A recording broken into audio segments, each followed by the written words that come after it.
नमस्कार दोस्तों, मैं डॉक्टर श्रवण कुमार आपका अपने YouTube channel learner exam point पर हार्दिक स्वागत करता हूं। दोस्तों, हम लोग ब्रिटिश कालीन शिक्षा पर चर्चा कर रहे हैं और एक प्रकार से देखा जाए तो ब्रिटिश कालीन शिक्षा अर्थात 1813 के आज्ञा पत्र से हम लोगों ने जो है चर्चा करते हुए और आज जो है हम लोग सार्जेंट रिपोर्ट पर अर्थात ब्रिटिश कालीन शिक्षा का जो अंतिम आयोग था दोस्त 1844 का, उस पर हम लोग एक प्रकार से चर्चा कर चुके हैं। तो कहने का आशय ये है दोस्त कि हम लोग भारतीय शिक्षा के इतिहास पर चल रहे हैं दोस्त।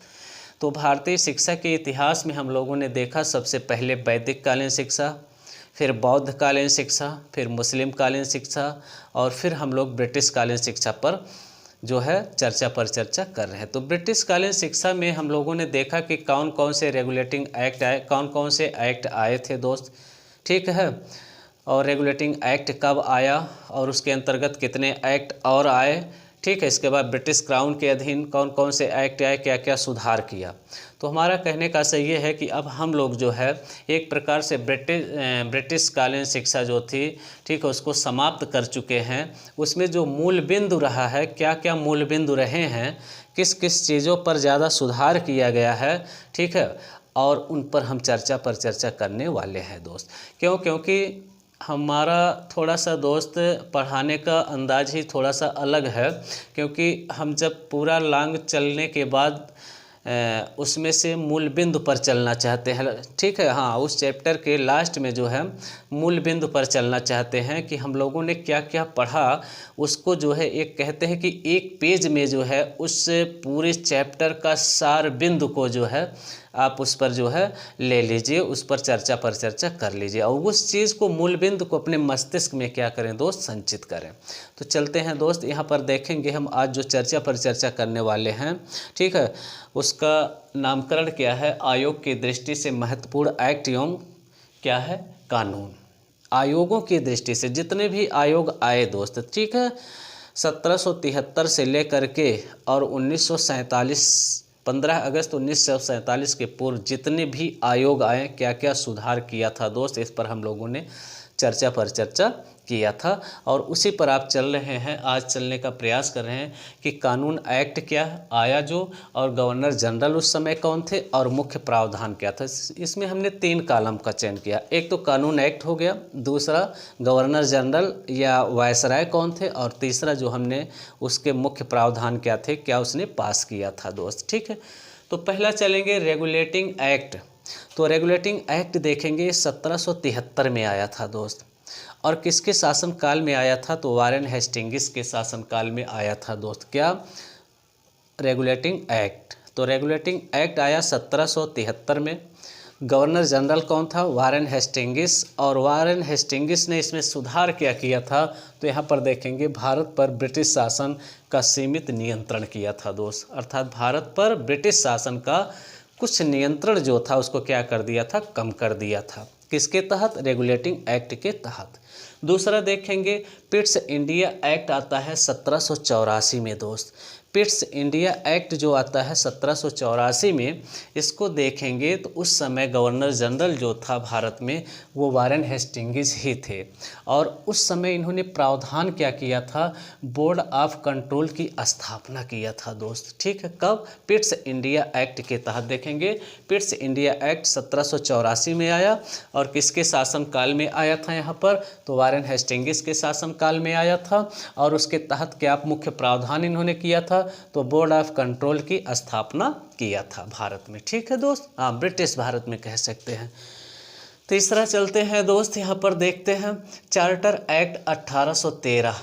चार्टर एक्ट 1813 जो है ये किसके शासनकाल में आया था दोस्त, तो देखेंगे उस समय गवर्नर जनरल कौन थे, लॉर्ड मिंटो थे। कौन थे दोस्त, लॉर्ड मिंटो। और मुख्य प्रावधान इन्होंने क्या किया था दोस्त, देखेंगे तो कंपनी का व्यापारिक एकाधिकार क्या किया था, इन्होंने समाप्त कर दिया था दोस्त। कौन, लॉर्ड मिंटो जब आए हैं गवर्नर जनरल बन करके 1784 में, तो जो कंपनी का अधिकार था उसको इन्होंने क्या कर दिया था दोस्त, समाप्त कर दिया था। आगे चलते हैं, फिर देखिएगा सती प्रथा निषेध कानून 1829 में जो है ये एक्ट आता है, सती प्रथा कानून।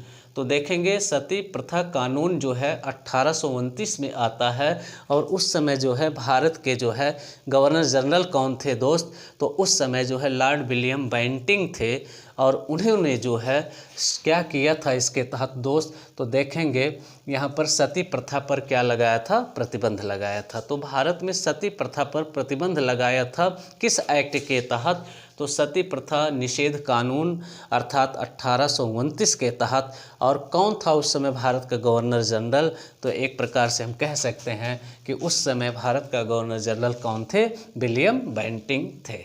आगे चलते हैं दोस्त, तो आगे चलते हैं, यहाँ पर देखते हैं, कह रहा है कि चार्टर एक्ट 1833 किस गवर्नर जनरल के कार्यकाल में आया था, तो 1833 का जो एक प्रकार से एक्ट था दोस्त, वो जो है देखेंगे विलियम बेंटिंक के शासनकाल में आया था उस समय, ठीक है। और विलियम बेंटिंक ने उस समय जो है मुख्य प्रस्ताव क्या रखा था, प्रावधान क्या रखा था, बंगाल का गवर्नर जनरल जो है वो पूरे भारत का क्या होगा, गवर्नर जनरल बना, अर्थात बंगाल का जो गवर्नर था, गवर्नर जनरल, वो भारत का गवर्नर जनरल बना था। किसके तहत बना था दोस्त, तो यहाँ पर देखेंगे चार्टर एक्ट 1833 के तहत बना था। अगला देखिएगा चार्टर एक्ट 1853 क्या है दोस्त, तो चार्टर एक्ट 1853 जो आया था दोस्त, वो लॉर्ड डलहौजी के शासनकाल में यहाँ देखेंगे आया था। तो लॉर्ड डलहौजी ने जो है क्या सुधार किया था, कंपनी मात्र न्यास के रूप में भारत की नियंत्रक होगी, कंपनी मात्र न्यास के रूप में क्या होगी, वो जो है नियंत्रक होगी, ये मुख्य प्रावधान किया था कौन, लॉर्ड डलहौजी। अगला देखेंगे, यहाँ पर देखेंगे हिंदू विधवा पुनर्विवाह अधिनियम, ये पूछा जा चुका है, इस पर थोड़ा सा दोस्त आप लोग ज़्यादा ध्यान दीजिएगा। क्या कह रहा है, हिंदू विधवा पुनर्विवाह अधिनियम, ये किसके शासनकाल में आया था, कौन गवर्नर जनरल था, वायसराय कौन था, तो हिंदू विधवा पुनर्विवाह अधिनियम जो था दोस्त, वो लॉर्ड डलहौजी के शासनकाल में आया था, हिंदू विधवा विवाह पुनर्अधिनियम, ठीक है, लॉर्ड डलहौजी के शासनकाल में आया था। विधवा विवाह को मान्यता प्रदान किया था, किसके तहत, आप देखेंगे हिंदू विधवा पुनर्विवाह अधिनियम के तहत। हाँ, ये अधिनियम कब आया था दोस्त, ठीक है, हिंदू विधवा विवाह अधिनियम, तो इसको देखते हैं। आगे चलते हैं, हिंदू विधवा विवाह अधिनियम, लॉर्ड डलहौजी विधवा विवाह की मान्यता, ठीक। अगला देखिएगा, अच्छे शासन के लिए अधिनियम 1850 में आया था, लॉर्ड कैनिंग के शासनकाल में आया था दोस्त। भारत पर सीधे ब्रिटेन का शासन हुआ था दोस्त, ठीक है, भारत पर सीधे क्या हुआ था, ब्रिटेन का शासन हुआ था दोस्त, ठीक है। तो ये 1856 में आया था दोस्त, हाँ इसको नोट कर लीजिएगा, ये कब आया था, 1856 में, हिंदू 1856 में आया था, ठीक है। हिंदू विधवा पुनर्विवाह अधिनियम लॉर्ड डलहौजी के शासनकाल में विधवा विवाह को मान्यता प्रदान किया था दोस्त, ठीक है। अगला देखेंगे, अच्छे शासन के लिए अधिनियम 1850 में लॉर्ड कैनिंग, भारत पर सीधे ब्रिटेन का शासन हो गया था दोस्त। भारतीय परिषद अधिनियम 1861, भारतीय परिषद अधिनियम को देखेंगे कब आया था दोस्त, तो ये 1861 में आया था, लैंसडाउन के शासनकाल में आया था दोस्त, ठीक है, गवर्नर जनरल या वायसराय एक प्रकार से कह सकते हैं, लैंसडाउन के समय में आया था 1861 में। और क्या सुधार किया था, यहाँ पर काउंसिल में भारतीयों को प्रवेश, अर्थात जो काउंसिल था उसमें जो है भारतीय सदस्यों का भी क्या हो गया था दोस्त, प्रवेश प्रारंभ हो गया था। आगे चलते हैं, कह रहा है कि सम्मति आयु अधिनियम 1891, ये एक्ट क्या है, सम्मति आयु अधिनियम, तो ये लैंसडाउन जो कि थे आपके कौन थे, गवर्नर जनरल थे, ठीक है। ये बाल विवाह 12 वर्ष की आयु में कम, 12 वर्ष की आयु से अगर कम है तो उस पर इसने क्या लगाया था दोस्त, निषेध लगाया था, प्रतिबंध लगाया था, कौन, लैंसडाउन, ठीक है। आगे चलते हैं, देखिए फिर इसमें क्या कह रहा है, कह रहा है कि ये भारतीय परिषद अधिनियम 1892 किसके शासनकाल में आया था? तो लॉर्ड मिंटो के शासनकाल में आया था और निर्वाचन पद्धति की शुरुआत हुई थी। लॉर्ड मिंटो के शासनकाल में आया था, ठीक है। और निर्वाचन की पद्धति में क्या हुआ था दोस्त? यहाँ पर निर्वाचन पद्धति की शुरुआत हुई थी। किसके शासनकाल में हुआ था निर्वाचन पद्धति की शुरुआत? तो लॉर्ड मिंटो के शासनकाल में जो है वो निर्वाचन पद्धति का शुरुआत हुआ था। यहाँ पर देखिएगा, कह रहा है कि मॉन्टेग्यू चेम्सफोर्ड अधिनियम 1919, मॉन्टेग्यू चेम्सफोर्ड अधिनियम 1919 ये किसके शासनकाल में आया था? तो लॉर्ड चेम्सफोर्ड के शासनकाल में आया था, गवर्नर जनरल में। और प्रांतों में द्वैध शासन, ये देखिए द्वैध शासन आपको हमने पढ़ाया भी था दोस्त। तो द्वैध शासन जो है वो प्रांतों में द्वैध शासन को क्या किया था दोस्त? लागू किया था, ठीक है, द्वैध शासन। आगे चलते हैं, द्वैध शासन। फिर क्या कह रहा है कि साइमन कमीशन कब आया? तो साइमन कमीशन जो है 1927 में आया था दोस्त, ठीक है। और उस समय भारत के कौन गवर्नर जनरल या वायसराय कौन थे दोस्त? तो वहाँ पर देखेंगे लॉर्ड इरविन थे। और संविधान निर्माण की वहाँ पर क्या किया गया था दोस्त? एक प्रकार से योजना बनाई गई थी। संविधान निर्माण की क्या बनाया गया था? योजना बनाया गया था। कब? साइमन कमीशन के समय। तो साइमन कमीशन भारत में आता कब? 1927 में दोस्त, ठीक है। और सबसे पहले प्रवेश कहाँ करता है? तो आप लोगों को बताया भी गया था कि मुंबई में सबसे पहले प्रवेश करता है साइमन कमीशन, ठीक है, 1927 में। और उस समय जो है भारत के जो है वायसराय कौन थे? तो देखेंगे यहाँ पर कौन थे?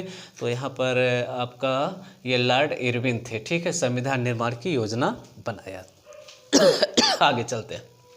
अब कह रहा है कि शारदा कानून 1930 क्या? शारदा कानून 1930 में आया था दोस्त।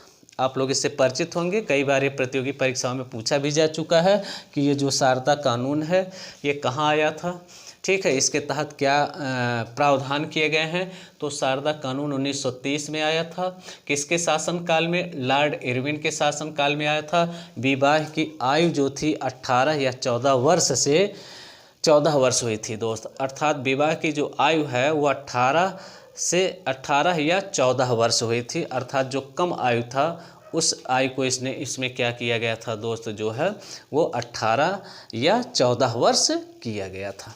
आया समझ में? अगला देखिएगा, शारदा कानून 1930 में लॉर्ड इरविन के शासनकाल में, अर्थात गवर्नर जनरल थे। और विवाह की जो आयु थी 18 या 14 वर्ष किया गया था दोस्त। आगे चलते हैं। अब कह रहा है कि भारत सरकार अधिनियम कब आया था? 1935 में आया था। लॉर्ड वेलिंगटन के शासनकाल में आया था दोस्त। तो लॉर्ड वेलिंगटन क्या सुधार किया था? प्रांतीय स्वायत्तता दिया था दोस्त। क्या दिया था? प्रांतीय स्वायत्तता का विकास किया था दोस्त। अगला देखेंगे, अगस्त घोषणा। यहाँ पर देखेंगे अगस्त घोषणा क्या है? 1940 में आया था। लिंथिगो के जो है वायसराय थे तब। और प्रादेशिक स्वायत्तता का निर्माण किया गया था दोस्त। यहाँ पर क्रिप्स मिशन देखिए, क्रिप्स मिशन प्रस्ताव 1942 में लिंथिगो के शासनकाल में आया था। संविधान सभा की योजना, यहाँ मुख्य प्रावधान क्या था? संविधान सभा की योजना का क्या किया गया था दोस्त? विकास किया गया था। अगला देखेंगे, यहाँ पर पूछ रहा है कि वेबल योजना क्या कब आया? तो 1945 में आया था। कौन उस समय वायसराय थे? लॉर्ड वेबल थे। सभी दलों को जो है यहाँ पर देखेंगे क्या कह रहा है? सभी दलों को मिलाकर काउंसिल निर्माण पर क्या दिया गया था दोस्त? बल दिया गया था। सभी दलों को मिलाकर के काउंसिल निर्माण पर बल दिया गया था। किसके शासनकाल में? तो लिंथिगो के शासनकाल में, लॉर्ड वेबल के शासनकाल में। यहाँ पर देखेंगे, कह रहा है कि कैबिनेट मिशन योजना 1946, कैबिनेट मिशन योजना कब आया? 1946 में आया। उस समय जो है भारत के वायसराय कौन थे दोस्त? तो लॉर्ड वेबल थे। लॉर्ड वेबल ने क्या प्रावधान किया था कैबिनेट मिशन के तहत? तो संघ निर्माण व प्रांतों की स्वायत्तता पर बल दिया था। संघ निर्माण और यहाँ पर प्रांतों की स्वायत्तता पर बल दिया था। कौन बल दिया था? किसके तहत बल दिया था? कैबिनेट मिशन योजना के तहत। लास्ट देखिएगा, माउंट बेटन योजना 1947। और उस समय जो भारत के वायसराय कौन थे? तो देखेंगे लॉर्ड माउंट बेटन थे। और इन्होंने क्या किया था? भारत का विभाजन किया था दोस्त। अर्थात भारत और पाकिस्तान जो दो टुकड़ों में बटा था, और लॉर्ड माउंट बेटन की जो है वो क्या थी? नीति थी। और उसी की नीति के चलते जो है भारत और पाकिस्तान दो राष्ट्र बने। नमस्कार दोस्तों।